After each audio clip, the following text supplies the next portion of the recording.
हाँ जी अस्सलाम वालेकुम की हाल है बा चाचे दे ठीक हो खुश तकड़े हो ना जनाब तुहानू दस्सिया ही वीज़ा जिहड़ा ना प्रॉपर आ गया तो इंशाल्लाह जाना ही प्रोटेक्टर कराने तो उत्ते पे जाने तो तकरीबन टाइम हो गया 7:25 सान निकले को 2 घंटे 2.5 हो गए क्योंकि मंडी तो निकले तो इस टाइम असीं मौजूद हाँ एयरपोर्ट के बिल्कुल नज़दीक 2 किलोमीटर रह गया तो इंशाल्लाह प्रोटेक्टर करान जा रहे हैं उत्थे जाके तो दसा दे की डॉकूमेंट्स जनाब तो रिक्वायर्ड ने इस प्रोटेक्टर वास्ते तो मैं बार बार यही गल करदा पर जिस बंदे को पता है वो ठीक है जिस बंदे नहीं पता ये वीडियो ओदे वास्ते जिन पता है बहुत अच्छी गल है तो मजीद जेड़ा ना जिन्हें नहीं पता उन्होंने वास्ते वीडियो बनाने पे जिस तरह मैनू को नहीं पता पर दुबई वास्ते की चीज़ चाहिए है की नहीं चाहिए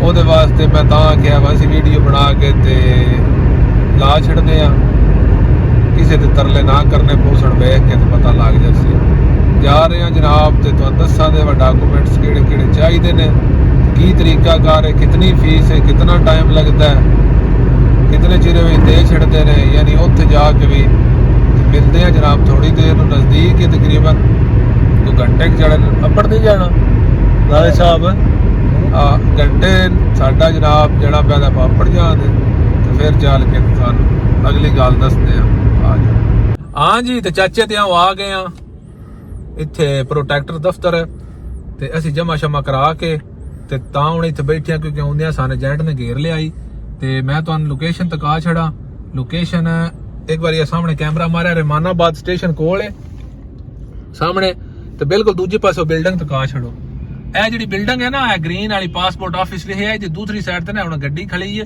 ਯਾਨੀ ਇਸ ਬਿਲਡਿੰਗ ਵਿੱਚ ਹੀ ਪ੍ਰੋਟੈਕਟਰ ਦਾ ਆਫਿਸ ਹੈ ਠੀਕ ਹੈ ਤੇ ਅੱਗੋਂ ਅਗਲੀ ਗੱਲ ਤੁਹਾਨੂੰ ਦੱਸਦੇ ਆ ਤੇ ਆ ਜਾਓ ਹਾਂ ਜੀ ਤੇ ਚਾਚੇ ਦੇ ਆ ਲੋਕੇਸ਼ਨ ਤੁਸੀਂ ਵੇਖ ਲਈਏ ਜੇ ਤੁਸੀਂ ਬੱਸ ਲਾਰੀ ਤੇ ਆਉਣਾ ਹੈ ਲੋਕਲ ਤੇ ਆਉਣਾ ਹੈ ਤੇ ਤੁਸੀਂ ਜਨਾਬ ਫੈਜ਼ਾਬਾਦ ਅੱਡੇ ਤੇ ਲਾਣਾ ਜਿਸ ਬੰਦੇ ਮੰਡੀ ਆਉਣਾ ਠੀਕ ਹੈ ਜਦੋਂ ਵੀ ਆਉਣਾ ਫੈਜ਼ਾਬਾਦ ਅੱਡੇ ਤੇ ਲਾਣਾ ਫੈਜ਼ਾਬਾਦ ਤੋਂ ਜਨਾਬ ਤੁਸੀਂ ਮੈਟਰੋ ਤੇ ਬਹਿ ਜਾਣਾ मैट्रो तो बह के तो सीधा रहमानाबाद स्टेशन टोटल 25 तो 30 रुपए लगन दे तो तुम इत्थे आ जाओ दे तो वही टैक्सी कराओ दे तो मागी होवे दी तो अगली गल है बस इत्थे पढ़ते गए हैं सान जनाब एक जना ही तो उस गड्डी रिवर्स भी लवाई है मैं क्या पता नहीं टिकटॉक से वीडियो बनाई दी तो जानू ना होवे पर बाद च पता लग्या भाई इत्थे काम करांदा बंदा यानी तुसी साफ लफ्ज़ां च आख लो एजेंट है वो जनाब सान इत्थे गड्डी भी लवाई है तो आख्या आ जाओ सान गल्लां सुनांदा उत्थे लै गया उत्थे जाके उस आख्या जी बवो इत्थे कुर्सियां ते मैं जने ना आख्या भाई कुर्सियां ते बनने आई तो भी पैसे देने नहीं आदा कोई नहीं मैं आख्या हुणे पता लग जासी गल केड़ी है बहुत जनाब साडे को सारा कोई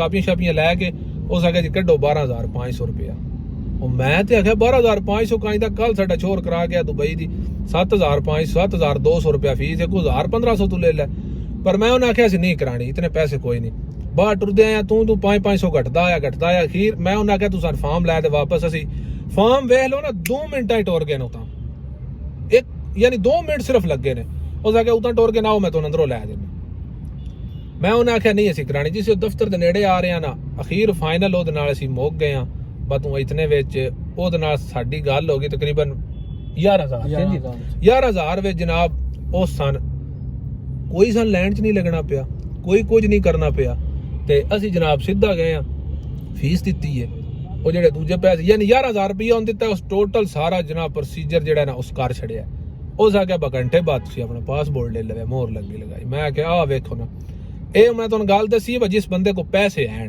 जेड़ा बंदा पैसे वाला मंडी वाला को पैसे ते अगे राज ने मेरे गरीब को सिर्फ कोई नहीं जिस बंदे को पैसे राज ने वो आवे सीधा इत्थे आके जनाब बंदे राज ने हर बंदा तुहाडे को पूछे दा आ जाओ जेड़ा बंदा तुहानू अच्छा लगदा है ना क्योंकि आखिर तुसी भी दिमाग रखते हो जेड़ा बंदा तुहानू अच्छा लगदा तुसी ओहदे नाल गल मुका लो 11 हो जाएगा 10:30 हो जाएगा 11:30 हो जाएगा पैसे वन पौने 12:30 तोड़ी मंगते ने ते जिस असीं करा के आ रहे हैं ना मैं जेने ना आख्या बाहुणा वेखां इहदे चो अगला अंतरा कार्ड जे बंदे को पैसे इतने ना होण ते ओह की करे ओहदे वास्ते तुहानू भाई होरी सारा तरीका दस्सण दे वीडियो लंबी नहीं होनी भाई जी शॉर्ट तरीके नाल तुसीं दस्सणा गल्लां पूरियां दस्सणियां ने ਇਹ ਹੁਣ ਤੁਹਾਨੂੰ ਦੱਸਣ ਦੇ ਪਰ ਜਿਸ ਬੰਦੇ ਲੀਗਲ ਕਰਾਣਾ ਹੋਵੇ टाइम लैके अगले को टाइम है ते टाइम पहली गल है टाइम है ते टाइम है तो जनाब तुहान किराए दा ओ कर्मा वाली सन वीडियो बना लैण दे ਤੇ ਕਮਰ ਸਾਹਿਬ ਦੱਸੋ, ਜਿਸ ਬੰਦੇ ਲੀਗਲ ਜਮਾ ਕਰਾਣਾ ਹੋਵੇ,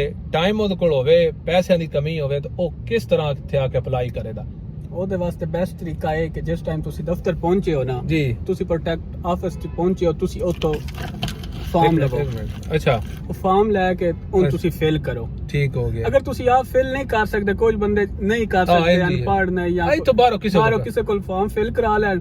ਫਾਰਮ ਫਿਲ ਕਰਾ ਕੇ ਤੇ ਪ੍ਰੋਟੈਕਟਰ ਆਫਿਸ ਦੇ ਨਾਲ ਹੀ ਬਿਲਡਿੰਗ ਹੈ ਜੀ ਨੈਸ਼ਨਲ ਬੈਂਕ ਦੀ, ਵਿੱਚ ਹੀ ਹੈ। ਉੱਥੇ ਤੁਸੀਂ ਜਾ ਕੇ ਆਪਣਾ ਫੀਸ ਜਮਾ ਕਰਵਾ। ਕਿੰਨੀ ਫੀਸ? ਫੀਸ ओरिजिनल 7200 रुपया दुबई दी, 7200 रुपया दुबई दी रुपया फीस है ते फार्म दे कोई पैसे नहीं। ठीक हो गया। ਤੁਸੀਂ ਉੱਥੇ ਕੋਈ ਰਸ਼ ਨਹੀਂ ਲੱਗਿਆ। ਅੱਛਾ, ਤੇ ਤੁਸੀਂ ਆਪਣਾ ਫੀਸ ਜਮਾ ਕਰਾਓ। ਫੀਸ ਜਮਾ ਕਰਾ ਕੇ ਤੁਸੀਂ ਦੁਬਾਰਾ ਪ੍ਰੋਟੈਕਟਰ ਆਫਿਸ ਚ ਆ ਜਾਓ ਜਿੱਥੋਂ ਤੁਸੀਂ ਫਾਰਮ ਲਿਆ। ਠੀਕ ਹੋ ਗਿਆ। ਫਾਰਮ ਲਿਆ ਤੁਸੀਂ ਉੱਥੇ ਤੁਹਾਨੂੰ ਜਿਸ ਟਾਈਮ ਤੁਸੀਂ ਉਹਨਾਂ ਨੂੰ ਆਪਣੇ ਡਾਕੂਮੈਂਟਸ ਦੇਣੇ ਤੇ ਉਹ ਜਿਹੜਾ ਫੀਸ ਵਾਲਾ ਫਾਰਮ ਹੈ ਨੈਸ਼ਨਲ ਬੈਂਕ ਦਾ ਉਹ ਤੁਸੀਂ ਦੇਣਾ ਤੇ ਉਹਨਾਂ ਤੁਹਾਨੂੰ ਇੱਕ ਟੋਕਨ ਦੇ ਛੱਡਣਾ। ਠੀਕ ਹੋ ਗਿਆ। ਉਹ ਟੋਕਨ ਤੁਸੀਂ ਲੈ ਲੈਣਾ। ਠੀਕ ਹੈ। ਤੇ ਆਪਣੇ ਨੰਬਰ ਦਾ ਇੰਤਜ਼ਾਰ ਕਰਨਾ। ਲਾਈਨ 'ਚ ਤੁਸੀਂ ਲੱਗ ਜਾਣਾ। ਤੇ ਟਾਈਮ ਦੀ ਤਾਂ ਮੈਂ ਪਹਿਲਾਂ ਪਤਾ ਸੀ ਨਾ ਟਾਈਮ ਹੈ ਤੇ ਕਿਉਂਕਿ ਤਾਂ ਟਾਈਮ ਲੱਗ ਜਾਣਾ ਜੇ ਤੇ ਲਾਈਨ 'ਚ ਲੱਗ ਜਾਣਾ ਤੁਸੀਂ। ਜਿਸ ਟਾਈਮ ਤੁਹਾਡਾ ਟੋਕਨ ਉਹ ਨਾਦਰਾ ਵਾਲੀ ਸਿਸਟਮ ਹੈ ਉਹ ਤੁਹਾਨੂੰ ਆਵਾਜ਼ ਦੇਣਾ। ਤਸਵੀਰ ਵੀ ਬਣਦੀ ਹੈ, ਅੰਗੂਠਾ ਵੀ ਲੱਗਦਾ ਹੈ, ਫਿੰਗਰ ਵੀ ਹੁੰਦਾ। ਠੀਕ ਹੈ। ਜਿਸ ਟਾਈਮ ਤੁਹਾਡਾ ਫਾਈਨਲੀ ਫਿੰਗਰ ਲੱਗ ਜਾਣਾ ਨਾ ਉਹਨਾਂ ਤੁਹਾਡੇ ਕੋਲ ਤੁਹਾਡਾ ਪਾਸਪੋਰਟ ਤੁਹਾਡੇ ਡਾਕੂਮੈਂਟ ਜਿਹੜੇ ਤੁਸੀਂ ਪ੍ਰੋਟੈਕਟ ਕਰਵਾਉਣੇ ਨੇ ਉਹ ਨਾ ਲੈ ਲੈਣੇ। ਠੀਕ ਹੈ। ਉਹ ਲੈ ਕੇ ਉਹਨਾਂ ਤੁਹਾਨੂੰ ਟਾਈਮ ਦੇ ਛੱਡਣਾ ਹੈ ਕਿ ਮਸਲਨ 2 ਘੰਟੇ ਬਾਅਦ ਮਿਲਦਾ ਹੈ, 1.5 ਬਾਅਦ ਮਿਲਦਾ ਹੈ। ਉਹ ਤੁਸੀਂ ਇੰਤਜ਼ਾਰ ਕਰਨਾ ਹੈ। ਉਸ ਤੋਂ ਬਾਅਦ ਯਾਨੀ ਇੱਕ ਤੁਸੀਂ ਨਾਰਮਲ ਦੱਸੋ ਇੱਕ ਬੰਦਾ ਜਿਹੜਾ ਬੰਦਾ ਸਵੇਰ ਇੱਥੇ 6 ਵਜੇ ਪਹੁੰਚ ਜਾਂਦਾ ਹੈ ਉਹਨ ਤਕਰੀਬਨ ਨਾਰਮਲ ਤਰੀਕੇ ਨਾਲ ਕਰਨਾ ਹੋਵੇ ਸਾਰੀ ਦਿਹਾੜੀ ਲੱਗ ਜਾਂਦੀ ਹੈ ਤਕਰੀਬਨ। ਉਹ ਸਮਝੋ ਕਿ ਜਿਸ ਟਾਈਮ ਦਫ਼ਤਰ ਬੰਦ ਹੋਣਾ ਉਸ ਵੀ ਘਰ ਤਾਂ ਹੀ ਜਾਣਾ ਹੈ। ਇਹ ਤਾਂ ਪੈਸੇ ਨੇ ਜਿਹੜੇ ਸਿੱਧੇ ਨੇ। ਓਰੀਜਨਲ ਤਕਰੀਬਨ 7200 ਹੈ। ਤੁਸੀਂ ਆਪਣਾ ਸਾਰਾ ਕੋਈ ਥੋੜਾ ਬੜਾ ਜੇ ਕੋਈ ਬੰਦਾ ਹੋਣ ਤੇ ਰੋਜ਼ ਪ੍ਰੋਟੈਕਟ ਦਾ ਫਾਇਦਾ ਇਹ ਕਿ ਇੱਕ ਤੁਹਾਡਾ ਗਵਰਨਮੈਂਟ ਜਿਹੜਾ ਇੱਕ ਬੀਮਾ ਹੈ, ਇੰਸ਼ੋਰੈਂਸ ਹੈ, ਪਰ ਗਵਰਨਮੈਂਟ ਤੁਹਾਨੂੰ ਪ੍ਰੋਟੈਕਸ਼ਨ ਦਿੰਦੀ ਹੈ। ਇਹ ਨਾ ਅਹਿਮ ਸਵਾਲ ਹੈ ਜਿਹਦਾ ਮੈਨੂੰ ਵੀ ਕੋਈ ਨਹੀਂ ਪਤਾ। ਮੈਂ ਇਹਨਾਂ ਨਾਲ ਕਿਹਾ ਤੁਸੀਂ ਇਹਨਾਂ ਨੂੰ ਦੱਸਣਾ ਹੈ ਇਹ ਪ੍ਰੋਟੈਕਟ ਦਾ ਕੀ ਮਤਲਬ ਹੈ। ਇਹ ਗਵਰਨਮੈਂਟ ਪ੍ਰੋਟੈਕਸ਼ਨ ਦਿੰਦੀ ਹੈ ਬੰਦੇ ਨੂੰ ਕਿ ਇੱਕ ਕਿਸਮ ਦਾ ਤੁਹਾਡਾ ਸਾਦਾ ਜ਼ਬਾਨ ਚ ਆਖ ਲਓ ਕਿ ਬੀਮਾ ਹੈ। ਅਗਰ ਤੁਹਾਡਾ 2 ਸਾਲ ਦਾ ਵੀਜ਼ਾ ਹੈ, ਸਾਲ ਦਾ ਵੀਜ਼ਾ ਹੈ, ਉਸ ਟਾਈਮ ਪੀਰੀਅਡ ਦੇ ਅੰਦਰ ਤੁਹਾਡੇ ਨਾਲ ਖੁਦਾ ਨਾ ਖਾਸਤਾ ਕੋਈ ਹਾਦਸਾ ਹੋ ਜਾਂਦਾ ਹੈ, ਕੋਈ ਵੀ ਹਾਦਸਾ ਪੇਸ਼ ਆ ਜਾਂਦਾ ਉਸ ਵਾਸਤੇ ਕਿ ਤੁਸੀਂ ਗਵਰਨਮੈਂਟ ਨਾਲ ਪਿਛਲੇ ਤੁਹਾਡੇ ਫੈਮਿਲੀ ਮੈਂਬਰ ਜਿਹੜੇ ਨੂੰ ਕਲੇਮ ਕਰ ਸਕਦੇ ਨੇ। ਜੀ ਅਸੀਂ ਯਾਨੀ ਇਹ ਜਿਹੜੇ ਜੀ ਇਹ ਬਕਾਇਦਾ ਗਵਰਨਮੈਂਟ ਦਾ ਅਦਾਰਾ ਹੈ, ਗਵਰਨਮੈਂਟ ਆਫ ਪਾਕਿਸਤਾਨ ਦਾ। ਠੀਕ ਹੈ। ਇਸ ਦਾ ਇਹ ਫਾਇਦਾ ਹੈ ਪ੍ਰੋਟੈਕਟ ਦਾ। ਠੀਕ ਹੋ ਗਿਆ ਜੀ। ਆਹ ਤਰੀਕਾ ਜਿਹੜਾ ਸਿੱਧਾ ਹੈ ਤੇ ਜਿਹੜਾ ਮੈਂ ਤੁਹਾਨੂੰ ਦੱਸਿਆ ਉਹ ਪੈਸਿਆਂ ਵਾਲਾ ਤੇ ਟਾਈਮ ਬਚਾਉਣੇ ਵਾਲਾ ਤਰੀਕਾ ਹੈ। ਯਾਨੀ ਤੁਹਾਡੇ ਕੋਲ ਪੈਸੇ ਨੇ ਤੇ ਟਾਈਮ ਕੋਈ ਨਹੀਂ ਤੇ ਅੰਜ ਹੋ ਜਾਏਗਾ 2 ਘੰਟੇ ਜ਼ਿਆਦਾ ਤੋਂ ਜ਼ਿਆਦਾ। ਠੀਕ ਹੈ। ਤੇ ਫਿਰ ਵੀ ਮੈਂ ਤੁਹਾਨੂੰ ਸਾਰੀ ਦੱਸ ਛੜੀ ਜਿਸ ਬੰਦੇ ਗੱਡੀ ਕਾਰ ਤੇ ਹੋਣਾ ਉਹ 6th ਰੋਡ ਤੇ ਆ ਜਾਏ, ਰਹਿਮਾਨਾਬਾਦ ਸਟੇਸ਼ਨ ਦੇ ਕੋਲ ਹੀ ਇਹਦੀ ਲੋਕੇਸ਼ਨ ਹੈ ਤੇ ਸਾਨੂੰ ਤਕਰੀਬਨ ਘੰਟੇ ਥੋੜੀ ਪਾਸਪੋਰਟ ਘੰਟੇ ਤੋਂ ਪਹਿਲਾਂ ਹੀ ਲੱਭ ਜਾਣਾ। ਘੰਟੇ ਦਾ ਆਖਿਆ ਨਾ ਥੋੜਾ ਜਿਹਾ ਟਾਈਮ ਹੋ ਯਾਨੀ ਬਾਕੀ ਰਹਿ ਗਿਆ ਤੇ ਅਸੀਂ ਜਿਸੇ ਪਾਸਪੋਰਟ ਲੱਭਦਾ ਤੇ ਫਿਰ ਵੀ ਜਨਾਬ ਉਹਨਾਂ ਨੂੰ ਵਹਾਉਂਦੇ ਵੀ ਆ ਤੇ ਵੀਡੀਓ ਲੰਮੀ ਪਈ ਹੁੰਦੀ ਹੈ ਜੇ ਵਹਾਨੇ ਆ ਤੇ ਅਗਲੀ ਗੱਲ ਕਰਦੇ ਆ ਫਿਰ ਹਾਂਜੀ ਥੋੜੀ ਦੇਰ। ਇਹ ਤੇ ਫਾਈਨਲੀ ਪ੍ਰੋਟੈਕਟਰ ਹੋ ਗਿਆ। ਮੈਂ ਤੁਹਾਨੂੰ ਤਕਾ ਛੱਡਦਾ। ਇਹ ਵੇਖ ਲਓ ਜਿਹਦੀ ਵਜ੍ਹਾ ਤੋਂ ਸਵੇਰੇ ਦੇ ਅਸੀਂ ਧੱਕੇ ਖਾਂਦੇ ਫਿਰਦੇ ਆ। ਇਹ ਹੋ ਗਿਆ ਹੁਣ ਜਨਾਬ ਸੀਟ ਹੀ ਕਰਾਣੀ ਹੈ ਤੇ ਫਿਰ ਦੁਬਈ ਸੀਟ ਵੀ ਤੁਹਾਨੂੰ ਦੱਸਾਂਗੇ ਕਿਹੜੀ 에ਅਰਲਾਈਨ ਦੀ ਕਰਾਈ ਹੈ, ਕਿਤਨੇ ਦੀ ਹੁੰਦੀ ਹੈ ਅੱਜ ਕੱਲ ਵਿੱਚ ਤੇ ਕਿਸ ਦਿਹਾੜੇ ਦੀ ਹੈ ਜਾਂ ਜਿਸ ਦਿਹਾੜੇ ਜਾਣਾ ਉਹ ਸਾਰਾ ਲਾਜ਼ਮੀ ਦੋਸਤਾਂ ਨਾਲ ਸ਼ੇਅਰ ਕਰਾਂਗੇ।